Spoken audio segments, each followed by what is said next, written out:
Hey everyone, welcome to CoveredCall ETF Investing, your central hub for deep CoveredCall ETF data, which you can pick up in my Patreon on the homepage or in the description below. Access to the CoveredCall ETF ALLSTAR tracker, accelerate your education with CoveredCall ETFs, and also seek out opportunities. There's lots of great info here. It's $13 a month. It's an amount I don't think will break the bank to at least try it out once, and you just can see for yourself. In this video, everybody, what I wanted to do was basically unpack what my motivations for getting into CoveredCall ETFs and show you all sort of where I'm going with these funds, especially in the short term, because the short term is actually more important to me. It has a lot of my focus at the moment, and I want to show you how I'm constructing my portfolio and getting ready for this big change for me and my family. So let's first get into going to Wealthha.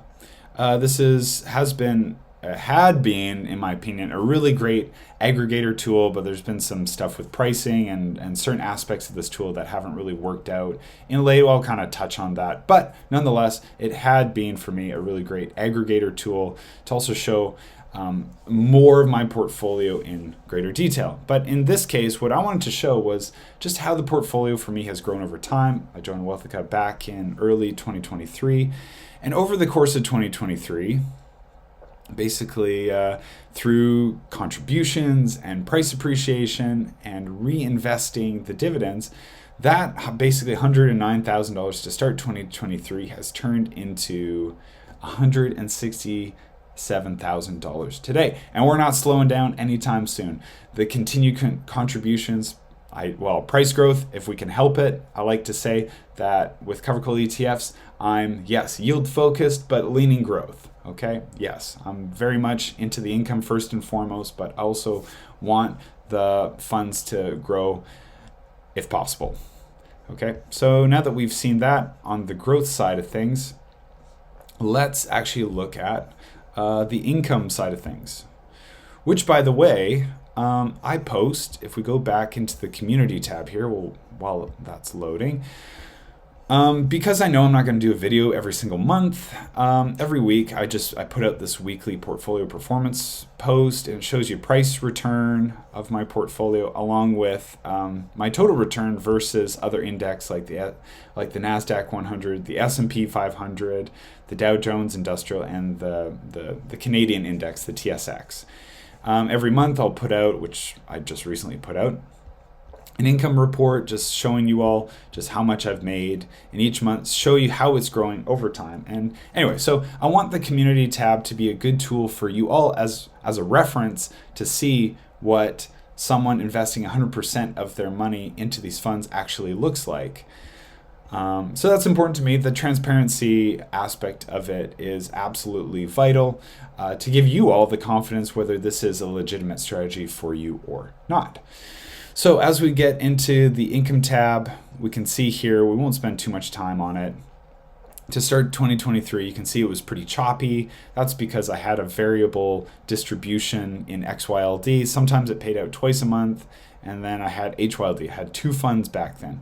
Too choppy. And as you can see, as from July onward, I ramped into basically full-on steady mode, no variable distributions whatsoever. And we can see that back in September, I made $1,446, and 6 months later, it's up to $1,631. So that compounding effect is taking hold, and it's not slowing down anytime soon. I look forward to March because that's when HYLD and HDIV are getting their big bump in distribution increases, and basically all of my RRSP is HYLD.U. So looking forward to that.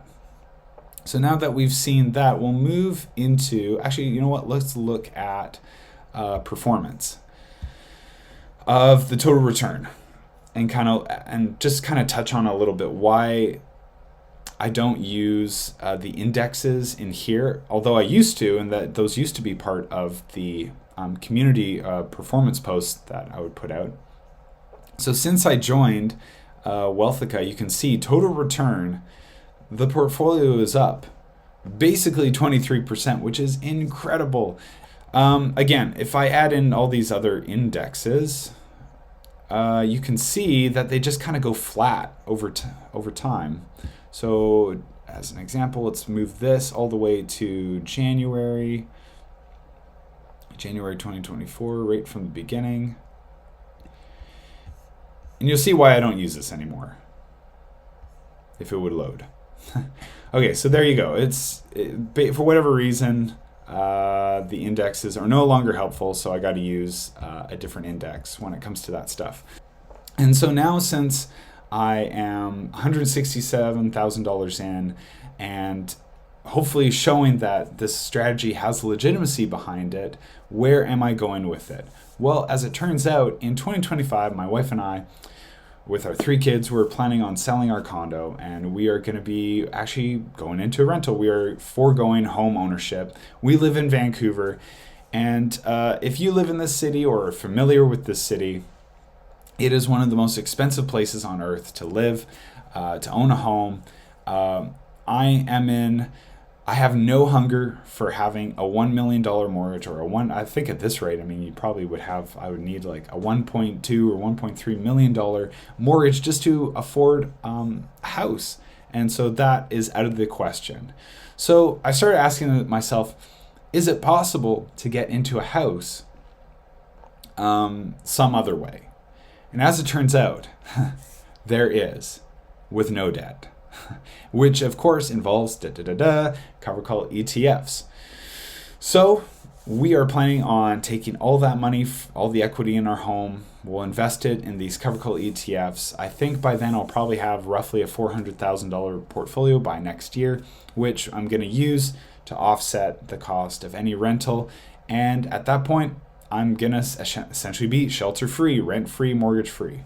So in order to get to that point, in order to structure a portfolio that I think will be durable enough, that again can lean growth-wise, that even if I'm extracting all the income out of it, that the portfolio can still grow price-wise, and if for some reason something changes, I'll still have the ability to sell off, ideally.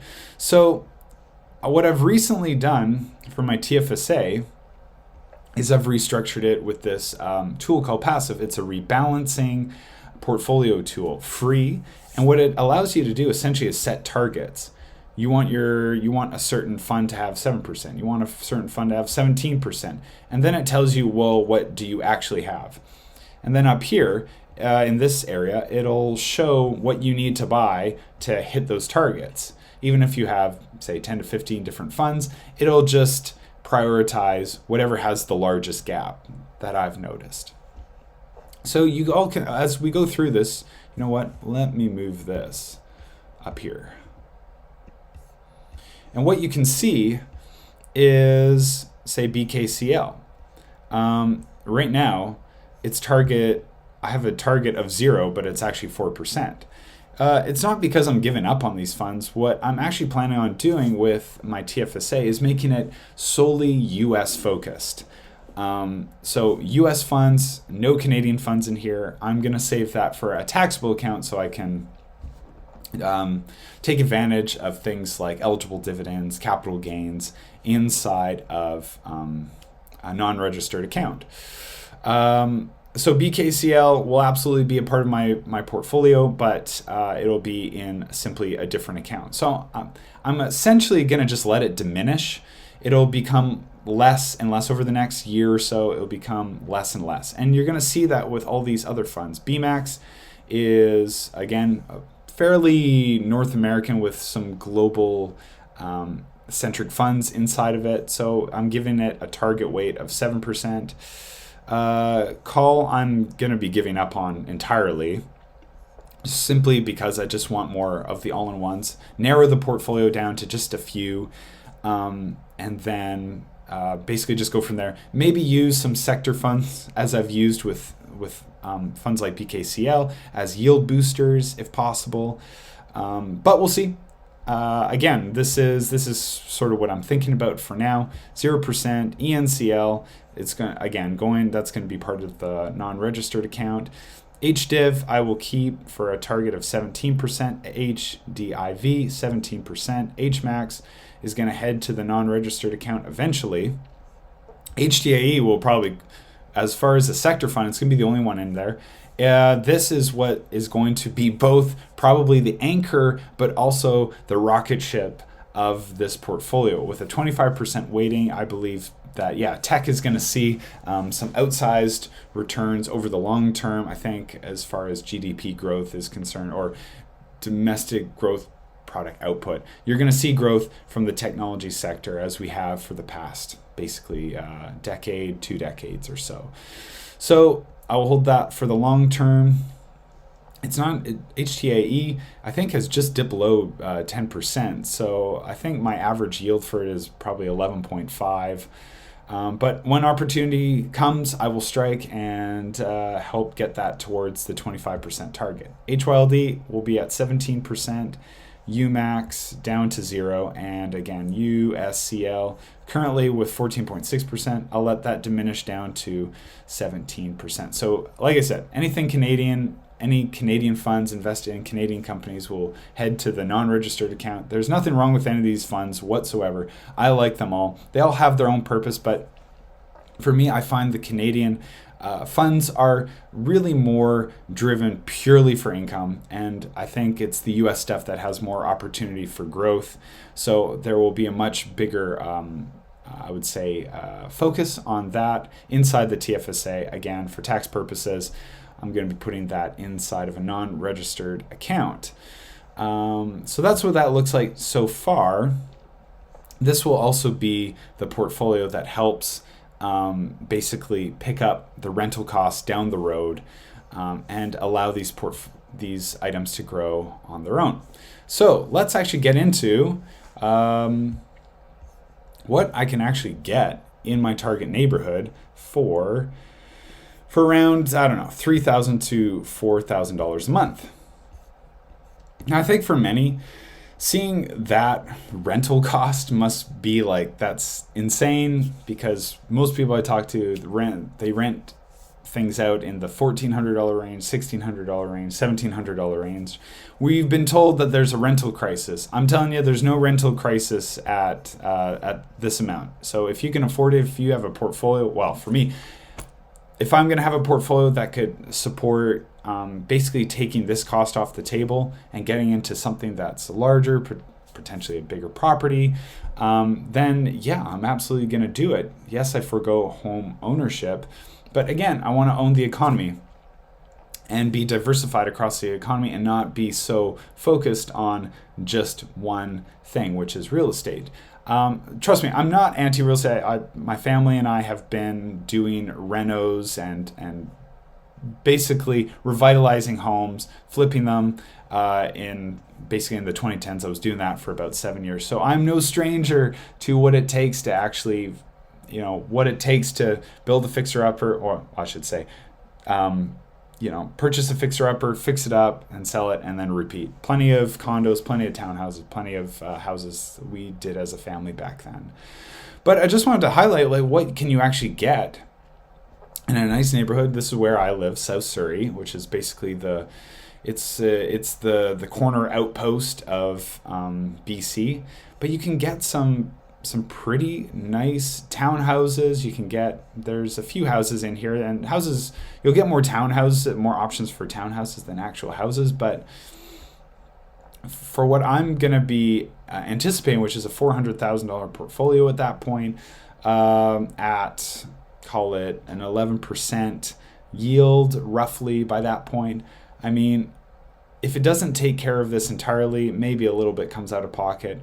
But again, with home ownership, I currently pay, right, like all of my mortgage goes towards interest, on top of that strata, on top of that property taxes. But again, it's just what can you get? I mean, I saw this down, where was it? I was like, you could, for almost $4,000, again, even if I purchase something like this, like, let's just check this out. A 5-bedroom, 2,300 square foot townhouse in an area I really like, you get a lot for it. Again, no rental crisis at this level. But again, I understand where the why wouldn't you want to own? Well, in my mind, I feel like it's been a bit of a conditioning of society that only until recently I actually started asking that question, like, do I really need to own a home? And going through the mental state of what it would actually take to go the other way. I would actually be pretty okay doing the rental thing. I'm not saying I would absolutely go for whatever this is, $3,900, but I want my family's expanding. We want the space, and I think like something like this we could absolutely do. If we were to buy something like this, I'd be strapped to my job. I'd have to work work to the bone, work to the death just to afford something like this, and honestly, I wouldn't be able to afford this. But going the rental route, I could even get a house. Could get a house for $35,000. I could get something cheaper, probably get another nice townhouse. Anyway, there's options, and I think even for many of you out there, you have those options available. But if you've never thought about that before, hey, sub the channel, because you guys are gonna see, even if you don't like cover calls and you think this is totally stupid, at least hear me out and see how that journey plays out, and I can speak about it on a regular basis. So everybody, that's it for this video. Hopefully you all enjoyed, and I gave sort of a consolidated synopsis of what I am trying to do with my portfolio in the next year and a half. So with that being said, I'll see you all in the next video.